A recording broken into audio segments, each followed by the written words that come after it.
Hello students, good morning. मैं रीमा श्रीवास्तव और class third. आज आप लोग रीड करेंगे चैप्टर 3 जिसका नाम है मेरी बहन। इस कहानी में हम लोग ये जानेंगे कि एक लड़की भी वक्त आने पे हिम्मत दिखा सकती है और लड़कों को चुनौती दे सकती है। लड़के भी लड़कियों से डर सकते हैं।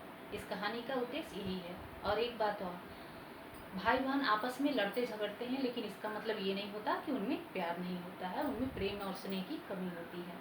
तो बच्चे हैं, बचपना होता है, इसलिए भाई बहन झगड़ते हैं, लेकिन उनमें बहुत ज़्यादा प्रेम भी होता है। यही इस कहानी का उद्देश्य है और निर्देश है। और इससे यही सीख मिलता है कि हम लोग आपस में कितना भी लड़े झगड़े, लेकिन वक्त पड़ने पे एक साथ हो जाना चाहिए। तो चलिए क्लास थर्ड इस चैप्टर को हम लोग रीड करते हैं। इस चैप्टर का नाम जिसका मेरी बहन है, इसमें एक लड़का रहता है जो कि आप ही लोग की उम्र का रहता है, अर्थात वो भी क्लास थर्ड में पढ़ता है और 6 या 7 साल का लड़का रहता है। उसके घर में उसके मम्मी पापा और उससे एक बड़ी बहन चीनू रहती है। यानी कि उसके घर में पूरे 4 लोग रहते हैं। उसके घर में पूरे 4 लोग रहते हैं, मम्मी पापा और भाई बहन। भाई बहन में बिल्कुल भी पटता नहीं रहता है। जब देखो तब दोनों झगड़ते रहते हैं। तो वो उसका भाई, चीनू का भाई, कहता है कि दोस्तों, मेरी भी उम्र आप ही लोगों के जैसी है और मैं भी उतने ही क्लास में पढ़ता हूँ, कक्षा में पढ़ता हूँ जितने क्लास में आप लोग पढ़ते हैं, लेकिन मेरी बहन वैसी नहीं है जैसी आप लोगों की बहन है। वो कहता है कि मेरी बहन हमेशा मुझे रोकती टोकती है, ये मत करो, वो मत करो, यहाँ मत जाओ, वहाँ मत जाओ, और मेरी उससे कभी भी नहीं बनती है। मैं कुछ अगर खाता हूँ तो मेरी बहन मुझसे विपरीत खाती है, और जब वो खाने लगती है तो मेरी भी इच्छा होती है कि जो चीज़ वो खा रही है वो हम भी खाएं। लेकिन कभी कभी तो वो दे देती, कभी कभी मना कर देती। जब मना कर देती तो मुझे बहुत गुस्सा आता। एक बार क्या हुआ कि चीनू के घर में आम आया। मम्मी ने क्या किया, आम को धुला और एक चीनू को दे दिया और एक चीनू के भाई को दे दिया। चीनू का भाई चीनू का आम देख रहा था। चीनू के भाई को चीनू का आम बहुत बड़ा लग रहा था, उसे अपना आम छोटा लग रहा था। वो बोला मम्मी से कि मम्मी, मुझे चीनू वाला आम चाहिए क्योंकि चीनू का आम बड़ा है। मम्मी ने समझाया, नहीं बेटा, दोनों आम बराबर हैं। अगर तुम्हें दूसरा आम चाहिए तो टोकरी में 2 आम और रखे हैं, एक पापा के लिए, एक मम्मी के लिए। तो मतलब एक हमारे लिए, एक पापा के लिए। तुम्हें जो इच्छा हो उनमें से ले सकते हो। तो चीनू का भाई कहता, नहीं, मुझे तो सारे आम चीनू के आम से छोटे लग रहे हैं, मुझे तो चीनू वाला ही आम चाहिए। इस पे चीनू बोलती है कि मैं अपना आम क्यों दूँ, जिसको जो मिला है वो खाएगा, मैं तो अपना आम खाऊंगी। ऐसा बोलकर वो खाने लगती है आम। इस पे चीनू के भाई का रोना धोना शुरू हो जाता है।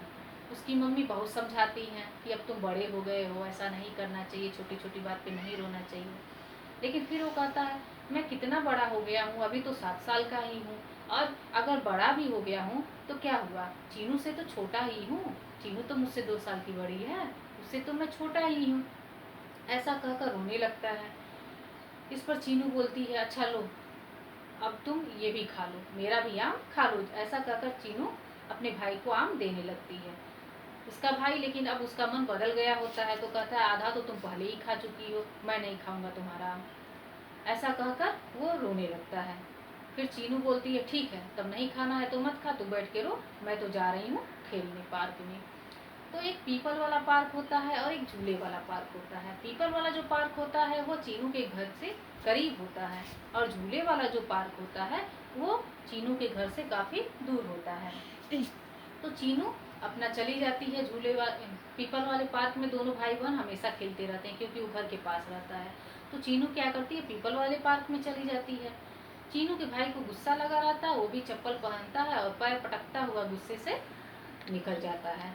लेकिन वो पीपल वाले पार्क में न जाकर वो झूले वाले पार्क में चला जाता है। रास्ते भर वो यही सोचता है कि मेरी बहन कितनी बुरी है, दुनिया में इतनी बुरी बहन किसी की नहीं होगी। अगर वो हमको अपना आम दे देती तो क्या हो जाता, मैं अगर बड़ा भाई रहता तो उसका कितना ख्याल रखता, वो जो कुछ भी मांगती मैं उसको दे देता। हाँ, सब कुछ नहीं देता लेकिन कुछ तो दे देता, लेकिन आम तो सबसे बड़ा वाला ही खाता। यही सब सोचता हुआ वो झूले वाले पार्क में पहुंच जाता है। जाकर देखता है तो झूला खाली होता है। उस पार्क में झूले तो कई होते हैं लेकिन सब टूटे रहते हैं, केवल एक ही झूला रहता है, जिसके कारण हर वक्त उस पे बच्चे ज़्यादा रहते हैं, क्योंकि एक ही झूला रहता है, नंबर लगा रहता है। तो आज ये जाता है तो पार्क भी खाली मिलता है और झूला भी खाली। खुश होता है और आंख बंद करके झूलने लगता है। वो झूलता झूलता उसे अब भूल गया था सारा झगड़ा जो भी अपने भाई बहन से किया, सब कुछ भूल के आनंद से झूलता रहता है आंखें बंद करके। तब तक अचानक से कोई उसका झूला रोक देता है। जब आंखें खोलता है तो देखता है कि उसके पड़ोस के बच्चे कप्पू और पिंटू हैं, जो कि बहुत शरारती और बदमाश होते हैं, हर वक्त झगड़ा करते रहते हैं सबसे, और उनसे कोई दोस्ती भी नहीं करता है। अब ये मन ही मन डर गया कि अब ये दोनों हमको उतरने के लिए कहेंगे झूले से। दोनों बोले चले, चलो उतरो। दोनों बोलते हैं चलो उतरो झूले से। तो चीनू का भाई बोलता नहीं, मैं तो अभी आया हूँ और मैं अभी झूलूंगा, तुम लोग कहीं और जाके खेल लो। इस पे कप्पू को गुस्सा लगता है, तुम ऐसे नहीं मानोगे, ऐसा कहकर उसको झूले से धक्का दे देता है। चीनू का भाई गिर जाता है। उसके बाद पिंटू उसको उठा के कॉलर पकड़ के उठा लेता है, उसका कमीज पकड़ के। उसके बाद जैसे ही हाथ उठाता है मारने के लिए, ये तो अंदर से बिल्कुल डर जाता है चीनू का भाई। वो आंख बंद कर लेता है डर के मारे, और तब तक उसको सुनाई देता है चीनू का आवाज़, छोड़ दो मेरे भाई को, छोड़ दो। जब चीनू की आवाज़ सुनता है तो उसको बहुत प्रसन्नता होती है और तुरंत आँख खोल के चिल्लाता है चीनू। तब तक उसकी बहन पहुंच जाती है और उसके बाद ये डर के मारे दोनों चीनू के भाई को छोड़ देते हैं। चीनू बोलती है खबरदार, जो मेरे भाई को तुम दोनों मारे, तुम लोग को शर्म नहीं आता है, अपने से छोटे बच्चे को परेशान करते हुए, तुम्हें मुकाबला करना तो मुझसे करो, नानी ना याद दिला दूँ तो कहना। जब ऐसा चीनू बोलती है दोनों डर के मारे भाग लेते हैं। चीनू का भाई मन ही मन बहुत खुश होता है। फिर उसके बाद चीनू का भाई पूछता है कि तुम क्यों यहाँ आई, तुम तो पीपल वाले पार्क में खेलने गई थी। तो चीनू बोलती है मैं तुम्हें अकेले कैसे छोड़ देती, मेरा भाई अकेले यहाँ पे था इसलिए हम चले आए और हम तुम्हारे साथ खेलने के लिए आए थे। इस पर चीनू का भाई बहुत खुश होता है और चीनू उसका हाथ पकड़कर लेकर पीपल वाले पार्क में खेलने के लिए जाने लगती है और उसको समझाने लगती है ऐसा मत किया कर, वैसा मत किया कर।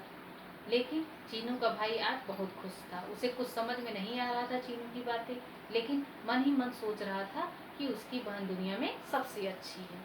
इस कहानी से क्या मिलता है सीख, कि लड़कियां लड़कों से कमज़ोर नहीं होती हैं और भाई बहन आपस में कितना हो भी लड़ते हैं लेकिन उनमें स्नेह प्रेम होता है। तो क्लास थर्ड आप लोग को ये कहानी अच्छी लगी होगी। नेक्स्ट चैप्टर हम लोग नेक्स्ट डे पढ़ेंगे, तब तक के लिए धन्यवाद, बाय बाय।